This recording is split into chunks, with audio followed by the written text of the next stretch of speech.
Joined today by our international correspondent, Alex Newman, as usual for a Friday. Alex, how are you?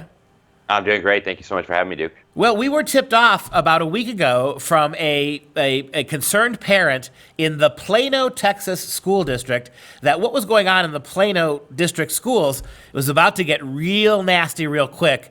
All kinds of radical propaganda, for lack of a better word, anti-American, just in pro-Soviet, pro-Chinese communist, Black Lives Matter stuff about to enter the curriculum. We've got a guidance counselor, if I understand correctly, who we got a hold of some of her emails, internal emails, where she was pushing this really radical agenda on the faculty there. Tell us what's going on.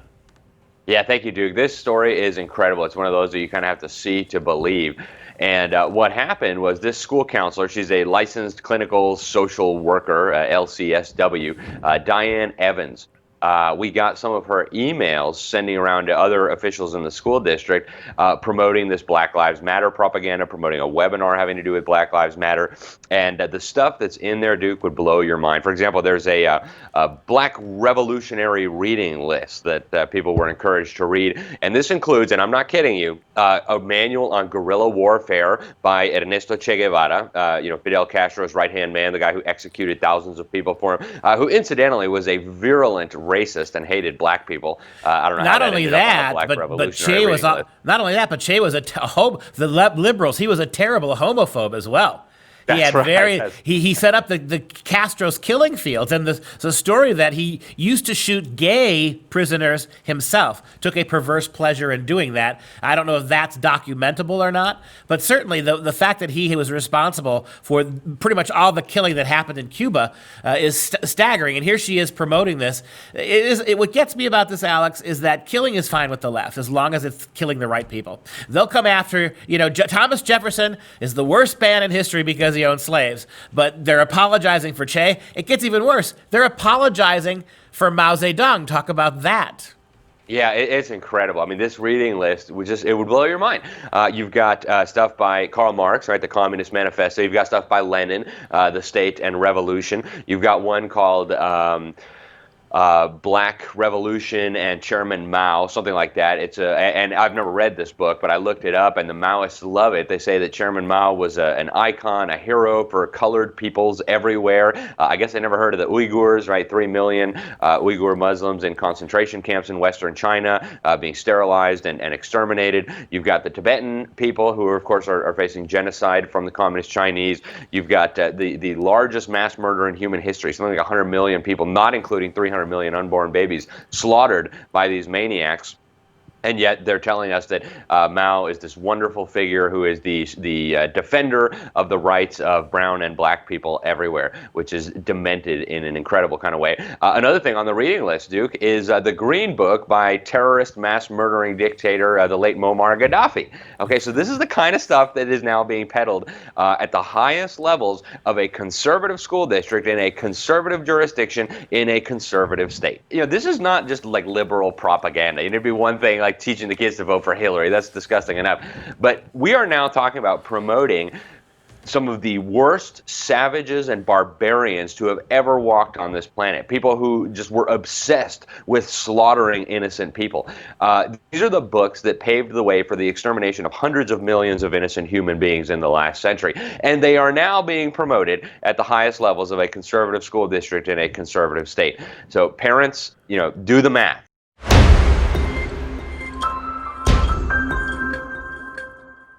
Back from our break, joined again by Alex Newman. Alex, let's talk a little bit about that's a kind of a local problem in Texas. What you're going to hear, I'm sure, from the public school system is, it's part of your article, well, we didn't condone this. Somehow you got a hold of these internal meetings, these memos, but we don't condone this. It's not our fault, and so it's not a problem. So let's talk about the bigger problem, which is how this is happening across the country. Say a little bit more about the 1619 project. Let's talk about that. Make sure moms and dads know what that's all about. Yeah, well, thank you, Duke. And you're right. The school district put out a statement. Oh, we didn't know about this. We didn't approve of it. We certainly don't support it, which is, of course, what they always say when they get caught. And so there's now kind of a mini scandal in Plano brewing. Local officials are upset. They want an investigation. But you're right. This is part of a much broader national problem. This is just the tip of the iceberg that we saw in Plano, Texas. And one of the ways that that's really obvious is the 1619 Project.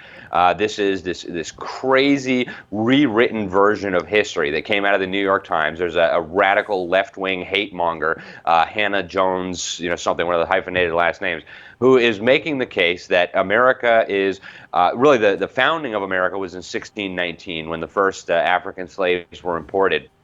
And that everything since then, all the way up to the present day, is directly linked to slavery. The entire American experience is inextricably linked to slavery. And in fact, this idea continues to this day. And so this is now being imposed on school children all over the country. It's being incorporated into the curriculum, even though everybody, including the author, knows it's fraudulent, right? Again, left-wing historians, radical left-wing historians have come out and said, guys, this is just not true. This is just not accurate. You can't teach this. And yet it is being taught, and it completely reframes the idea of America. America's not about liberty. America's not about constantly striving to do better. It's not about God-given rights and all men are created equal and government exists to protect these rights. It's about slavery, slavery, slavery, and slavery. And the idea here is that the whole purpose that we're going to teach our kids of the founding of America, of the laws, the wars that America fought, the battles to free ourselves from tyranny, all of that was done for no other reason so that we could conscientiously import slaves. That's the whole purpose of this. We were too lazy to work. We were too lazy to think for ourselves. We wanted to create not a place of religious liberty, the pilgrims running away from persecution. We wanted to create this mass slave-holding institution for no other reason than our own venal wickedness. That's exactly right. And it's a completely fake version of history. Anybody who's read the primary source documents knows that it's completely fake. Most of the founders were at least uncomfortable with slavery. Slavery was an institution that had been ubiquitous throughout human history until our founding fathers came along and they came up with this revolutionary idea, of course taken from the Bible, that all men are created equal, that all men are endowed by their Creator with certain inalienable rights. And that is what facilitated, it took less than a century from the time that was put on paper to the time that slaves in America were freed. Admittedly, it took a war, but that's how radical that was. Thousands of years of slavery, and then all men are created equal. They're endowed by their Creator with certain inalienable rights. Less than 100 years later, we're abolishing slavery here, and then going around the world and helping to abolish it everywhere. So this New York Times 1619 Project has it exactly backwards. But think about what the effects are going to be of teaching this to children. They are going to hate their own nation. They're going to want to dismantle America, and that's exactly what it was designed to do, and that's exactly what we're seeing now in these riots, this mayhem, this effort to demolish the United States as a nation and as an ideal. And if we don't reverse it, it's going to be all over. It's just that simple. Well, kids are already hating their country. This is not new. What's unique about this is how much radical they're pushing it. There's already a non-history history curriculum that is anti-American in the schools. And now that you're going to attach these Black Lives components to it, what you're going to get is even more radical kids. Think about the middle class and upper class white kids who make up the bulk of Antifa and all of that racial violence, all of that violence in the street.